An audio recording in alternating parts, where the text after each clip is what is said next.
Hi, you guys. Welcome to my channel. My name is Karen Odd, and these are Karen's Oddities. If you're new here, welcome. If you're returning, welcome back. Regardless, I do want to ask that you give this video a thumbs up. Comment your thoughts below, even if you disagree with my content. And I also want to ask that you share this video and our channel with one person that you know, as I'm confident there is something here that both you and they can benefit from. I'm continuing the rules series, which I started back when I first started my channel, and I want to just make sure I cover all the different rules that I have outlined there. And the rule that I wanted to talk about today is rule 116 that says, don't let things define you. So this is something that I'm still struggling with, and I might always struggle with. I think that it's natural for us to crave identity. I think that like human nature is to assimilate, to find patterns, connections, to find your tribe, to find your group, to find where you fit. So like I think naturally as humans, we're always looking for that. We're always looking for similarities. We're always looking for characteristics or ways to define ourselves and to connect with people that have similar interests or people that share similar values as us. It's a natural thing, right? We crave connection, friendships, romance. We have family, and we're as humans, we typically are pretty close with our families, and we stick to them throughout our lives. So I think that that part is natural. What I don't think is natural, and what I think that sometimes is a habit out of a need for validation and almost borderline people pleasing, is when we cling to things and we let those things fully define us, when we allow things to fully become essentially our full identities, right? And I can talk about a couple specific examples and where that can become unhealthy. And I've experienced those. Relationships, romantic relationships, right? Sometimes people get lost in those. I've experienced that, where it's like this relationship essentially, like, it consumes you, right? Everything that you're doing is for this person, for this relationship. You want that person to be happy. It's like you're trying so hard for this like reassurance and validation. I've been there before. Another way that we can sometimes allow things to define us in a way that is not very healthy is like our work. I'm a workaholic, right? I'm still there. I've been there and I'm still there, where it's like my work is a huge part of who I am, right? It's what I spend, 60 hours a week doing, because I only work 40 hours, but I know I'm putting in more work than that, putting in more time than that, right? And it's like my job is a big part of my identity. It's where I get a lot of my validation, right? My accomplishments, my raise, my pay, my acknowledgments at work, people seeking me out and seeking out my work, even outside of the company that I work at. Like all of that feeds my ego and validates me. And sometimes when we have like a relationship like that with work, it's like you don't create healthy boundaries. Other things could be people, and I have some hobbies, but I'm still figuring that out, right? I'm trying to figure out the hobby piece so it can help balance out these other parts of my life. But there's some people that it's like they have hobbies or interests and it becomes like their whole identity, right? Like think about that person that maybe you went to school with. Dogs were barking. That person that you went to school with that was super into Sonic comic drawings. Yeah, the hobby was maybe for that person reading Sonic comics. The hobby was maybe collecting Sonic items, and the hobby was maybe like drawing Sonic caricatures. However, that probably became his identity, right? He or she became like the Sonic guy or the Sonic girl. So trying to create a balance between the things that we do, the things that we enjoy, but most importantly, the things that give us a sense of validation.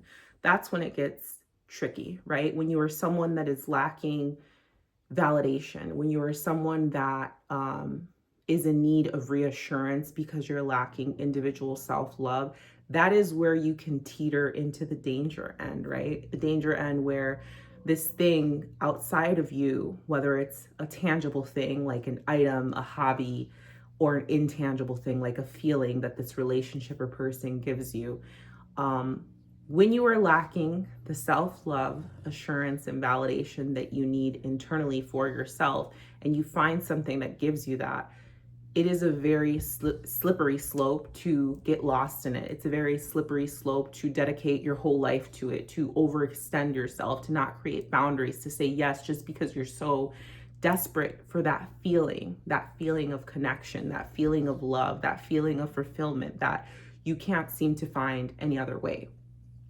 I didn't think we were gonna get that deep today, but yeah, so rule number 116 is to not let things define you. And moving to like a different side of it also, I think sometimes like people let their failures define them. Let's say people that were trying to be an athlete and maybe they had an injury or they didn't make the game or the team. I don't know nothing about sports. They didn't make the team that they really wanted to be a part of, or they had a failed game that everyone was like rooting for them. For some people, like failure and devastation or like loss of something that they truly love and desire, like it has a tendency to ruin them, to ruin the rest of their lives, to impact the rest of the trajectory of their lives, and they are never successful again, or they never get out of that headspace of feeling like a failure or like they weren't good enough or like a sellout. People that have big financial losses or get divorces or lose positions, sometimes that sits with them forever, right? And they never get out of that space. So not letting those things define us either, those experiences. Just because someone didn't get the job offer they wanted doesn't mean that they're not good enough, right? Just because someone got a divorce doesn't mean that they're not a good husband, that they're not a good wife. Just because someone's child committed a crime and went to prison doesn't mean that they weren't a good parent, right? Like life is so complex that it's like most of those situations, I will say, it's never black and white. It's never because of this happened. It's usually this could have contributed to it, but there were also so many other factors, right? And I think that when we lack self-love and we need validation and reassurance, and maybe we also suffer from low self-esteem, I think it's easy for our brains and our nervous systems to try to make sense of the situation. And typically because we're lacking that self-love, whatever way we try to make sense of something is like the most unhealthy and the most extreme explanation. Like, oh, I got broken up with because my toenails are too long, or I don't have a pinky toe. Something silly, right? Like we always think of like I think he took something from my back there. Yep, he has something. But our minds always tend to do that. And if you aren't aware of what you're lacking, if you aren't aware of what you feel that you need, you're more likely to fall victim of unhealthy situations and poor boundary setting, right? If you're not aware of that, if you're not aware of like things that you still need to work on. And on top of that, like if you're not aware of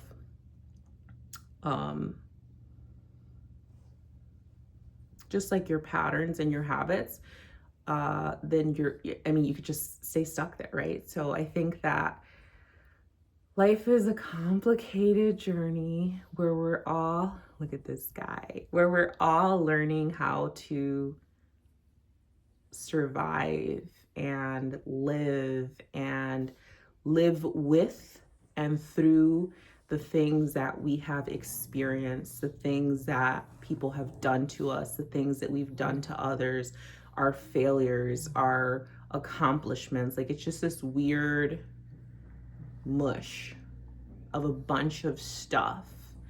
And if you're not making time to work through that stuff, it's part of you. It becomes part of you. It becomes part of the way that your brain works. It becomes part of the way that you problem solve. It becomes part of your feeling stuck. It becomes part of your anxiety. It becomes part of your environment, your home, your finances, your health, your mind, your stability. It becomes part of your progress, your success, right? Um, I mean, obviously, I've mentioned in previous videos, like I love psychology. I think that's like my first and only love and will always be. I just find it fascinating. But I've always been a proponent of like mental health. I think everyone could benefit from therapy. I think some people need it more than others, but I think that everyone could benefit from therapy. And therapy doesn't have to be like this super dramatic, drawn out thing where you're crying and getting medicated and going to a center, treatment center. And I'm not saying any of those things are bad, right? But I think that sometimes when people think of therapy, they automatically think, I'm not crazy. What do you mean I'm not crazy? You don't have to be crazy to benefit from therapy. Um, Therapy can be something as simple as like talking about your week or your month or something that's stressing you out or bothering you. But it can also go deep into like resolving things from your childhood, things that you experienced as a child that stayed with you forever, that impact you to this day, that impact the way that you care about people, that you show up for people, impact your relationships. It can be as complex as like an actual disorder where you have fear leaving your home, or you have fear of clowns to the point that it's affecting your work and it's affecting other parts of your life, right? Therapy can be useful and can be applied to different levels. And one going into therapy does not mean it will lead to the other. It does not always mean it has to lead to medication. It does not always mean they're going to put you in like a psych ward. It doesn't mean those things, right? And I think that for those people, and I'm going to say what I want to say, because I know people like that in my life, right? I've dated people like that, and I don't know what I was doing dating someone that didn't value mental health, but they needed it. But I think that for people that frown upon mental health, I'm sad for them. I'm sad for them because what a sad life to live if you are so ignorant to something that if you never change your mindset, like you'll never live the full potential of your life. Like that is devastating. Devastating that a person would make a conscious choice to not do something that could potentially like unlock this better version of themselves. Just sad. I think it's pathetic.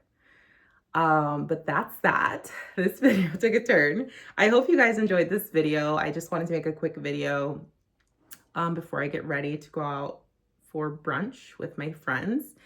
And yeah, I will catch you guys on the next video. Thank you so much for watching.